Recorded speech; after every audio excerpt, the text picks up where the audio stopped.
Mario जी, नमस्कार। आप देख रहे हैं AKN न्यूज। मैं अजीत कुमार निराला। इस वक्त एक ऐसी घटना को मैं दिखाना चाह रहा हूं कि देखिए, ये जो गाय का हम लोग रूप में स्थानीय हम लोगों को जो हिंदू धर्म में जो गौ माता और इनको नंदिनी जी के नाम से जाना जाता है, और इनको कोई बेशर्मी तरीके से जख्मी है, इस प्रकार जख्मी है कि मैं दिखाऊं क्या बोलूं। चिकित्सा को मैंने कॉल किया कई बार, पशु चिकित्सा को, लेकिन उन्होंने अभी तक इस पे एक्शन नहीं लिया। मैं गांव जो भी हम लोग हैं एकत्रित मिल करके इनको सहयोग के लिए हम लोग इनका एकत्रित करना चाहते हैं। बहुत सारे पब्लिक लोग भी हैं यहाँ पर, और इस तरीके का जख्मी इस नंदिनी जी को जो हम लोग हिंदू धर्म में इस प्रकार माना जाता है कि एक हिंदू धर्म का सबसे बड़ा महत्व इनको माना जाता है। नंदिनी जी के नाम से इन्होंने जाना जाता है, महादेव बसहा के रूप से, और इसको बेदर्द की तरह से जख्मी किया गया है। मैं क्या बताऊं, इस जख्मी को दिखाने के प्रयास कर रहा हूं मैं अपने वीडियो के माध्यम से, और जो भी नज़दीकी चिकित्सा हैं सीतामढ़ी डिपार्टमेंट से मैं उनको कई बार कॉल कर चुका हूं, उन्होंने कोई रिस्पॉन्स नहीं लिया है। मेरे साथ जो पब्लिक बने हुए हैं, मैं इन पब्लिक से भी कुछ जानकारी आप लोगों को दिलाना चाह रहा हूं कि क्या इनको सपोर्ट में इस तरीके से क्या होना चाहिए या नहीं। जो जिन्होंने बेशर्मी दर्द से इनको मारा गया है, और चाहे जिसने भी मारा हो, और बुरी तरीके से इसको जो है घायल किया गया है, हम लोग स्थानीय लोगों मिल करके इनको इलाज के दौरान सपोर्ट में लगे हुए हैं, और जो भी नज़दीकी चिकित्सा हैं मैं उनसे सपोर्ट लेकर के मैं कुछ जानकारी लोगों से दिलाना चाहता हूं कि इनको किस प्रकार इलाज किया जाए। हमारे लोग हैं कुछ मैं ग्रामीण, मैं इनसे भी बात करना चाहता हूं कि इनको किस प्रकार सपोर्ट किया जाएगा। आपका नाम क्या हुआ सर जी, आप बताइए, और इसको किस प्रकार आप सपोर्ट करना चाहिए?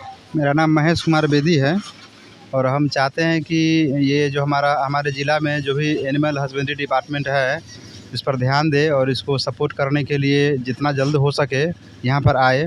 हम तो सुबह से कई बार कॉल भी किए हैं, लेकिन फ़ोन लोग उठा ही नहीं रहे हैं। इतना मतलब सुस्त है डिपार्टमेंट, उसको ध्यान ही नहीं है किसी बात का।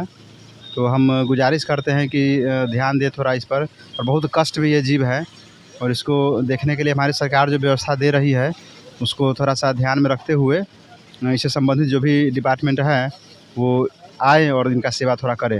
आपने चिकित्सा डिपार्टमेंट को कॉल किए हैं कि लगभग कितने बार कॉल किए हैं और उन्होंने कोई एक्शन नहीं लिया? 5-6 बार कॉल किए हैं, और पूरा रिंग गया है, लेकिन फ़ोन उठाया भी नहीं है।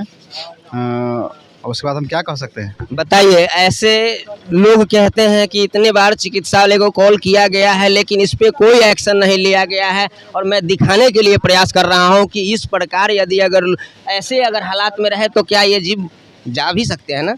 अगर आप लोग इस पर निर्भर करते हैं, बहुत सारे लोग हैं इस जगह, मैं किसी से जानकारी भी और लेना चाहता हूं कि क्या इनकी सपोर्ट इस प्रकार होना चाहिए या नहीं, क्या इसमें सपोर्ट होना चाहिए कि नहीं? होना चाहिए। अगर इस प्रकार सभी लोग अगर एक एक करके अगर एक एक 10-10 रुपये या 5-5 रुपया भी यदि अगर लगा करके इनको सपोर्ट किया जाए तो चिकित्सा वाले का हम लोग अनुरोध कर रहे हैं कि जितना जल्द हो सके इन पे लगे और इनको दिखाने का प्रयास करें इस प्रकार की, ताकि इसमें इसका इलाज के दौरान ठीक हो जाए। चलिए, मैं कोई और ग्रामीण है मैं उनसे भी पूछना चाहता हूँ कि क्या सर इसका चिकित्सा के लिए इलाज में क्या होना चाहिए, या आप लोग हम लोग खुद मिल के कराना चाहें? देखिए, सबसे पहले तो जो पशु चिकित्सा विभाग है उसको इस पे ध्यान देना चाहिए। किसी भी प्रकार की पशु है, अगर पशुधन है और ये जिस प्रकार से ये जख्मी है, इस पे जो गवर्नमेंट की जो व्यवस्थाएं हैं उसको इस पे खासा ध्यान देना चाहिए। अगर वो नहीं ध्यान दे रहे हैं, जैसा कि हमें जानकारी मिली है कि पास पड़ोस के कुछ लोग कॉल करके भी बहुत बार कॉल करके उनको इस सूचना का से अवगत कराया, लेकिन अभी तक किसी भी प्रकार की कोई सुविधा मुहैया नहीं कराई गई है, जिसके लिए तो इस सिस्टम से पे खेद है। ये सिस्टम कहीं ना कहीं बहुत सरकार की कमी है, बहुत सुस्त है, और ये सरकार जो भी इस पे एक्सपेंसिव कर रही है, समझ लीजिए अभी जो देखने को मिल रहा है इसके हिसाब से तो बिल्कुल ही गलत है। जब इतना बार कॉल करने के बाद भी पशु चिकित्सा का कान में अभी तक जू नहीं रेंगी है, इसका मतलब है कि वो लोग सिर्फ क्या कहते हैं, नाम का एक पशु चिकित्सा अस्पताल खोल दी गई है और उसमें वो नाम सिर्फ नाम का ही रह गया है और इसमें कोई सुविधा उपलब्ध नहीं है।